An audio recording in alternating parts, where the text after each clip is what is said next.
दोस्तों जैसा कि आप लोग जानते हैं कि UPSC, EPFO, APSC and examination में अब लगभग 60 दिन का समय बाकी है और आप में से बहुत सारे बच्चे जो इस एग्जाम की काफी अच्छे से मेहनत कर रहे हैं वो ये जानना चाहेंगे कि सर अगले 60 दिनों में हमारी अप्रोच क्या होनी चाहिए। तो यहां पर मैं आपसे ये रिक्वेस्ट करूंगा कि आपका जो भी डेली स्टडी टाइम है उसको आप 2 इक्वल पार्ट्स में डिवाइड कर लीजिए। पहला पार्ट लगभग 4-5 घंटे की शिफ्ट, जहां पर जो पोर्शन आपने अभी तक कवर कर लिया है अपनी पिछली प्रिपरेशन में उनको आप रिवाइज करिए, और अगला पार्ट, सेकंड पार्ट, उन पर्टिकुलर टॉपिक्स के लिए जो आपने अभी तक कवर नहीं किए हैं। तो जो आपका पहला शिफ्ट रहेगा यहां पर आप रिवीजन करेंगे उन पोर्शंस की जो आपने कंप्लीट कर ली है, और यहां पर दोस्तों आप एक पर्टिकुलर कंपोनेंट को पिक करिए जो आपने कवर किया था और उसको एंड टू एंड रिवाइज करिए। यहां पर पैसिव रीडिंग पे कम फोकस करके आपको जो है क्विज के थ्रू जो है एक्टिव रिकॉलिंग वाली जो है प्रैक्टिस करनी चाहिए, ताकि आप अपनी वीक एरियाज को आइडेंटिफाई कर पाओ और उनको दोबारा से रिवाइज कर पाओ।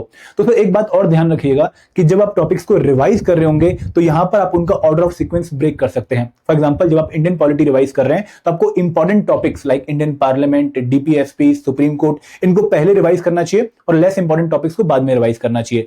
दूसरी बात कि भाई आप डेली 1 घंटा, दोस्तों विदाउट मिस डेली 1 घंटा आप लोगों को क्वांट एंड इंग्लिश की प्रैक्टिस पे देना चाहिए, क्योंकि आपके एग्जाम में 35 क्वेश्चन आउट ऑफ 120 इस पर्टिकुलर डोमेन से आने वाले हैं। तो ये क्या रहेगा डोमेन हमारा, जहां पे हम रिवीजन करेंगे उन पोर्शन की जो हमने कवर कर ली है।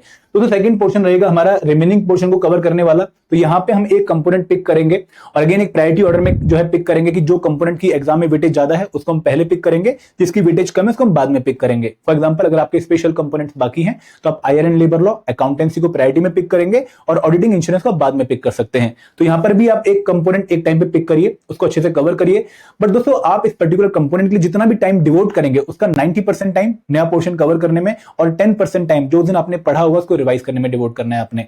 एंड दोस्तों डेली 1 घंटा आप लोगों को करंट अफेयर को देना चाहिए, क्योंकि करंट अफेयर भी इस एग्जाम में काफी अच्छा रोल प्ले करते हैं। तो ये अप्रोच आप लोग फॉलो कर सकते हैं फॉर नेक्स्ट 60 डेज, जहां पर आप जो कवर कर लिया है उसको और कंट्रोल में ले रहे हो, उसके ऊपर और अपनी कमांड इंक्रीज कर रहे हो, और जो कवर नहीं किया है उसको भी अच्छे से कवर कर रहे हो। Thank you very much. जय हिंद, जय भारत।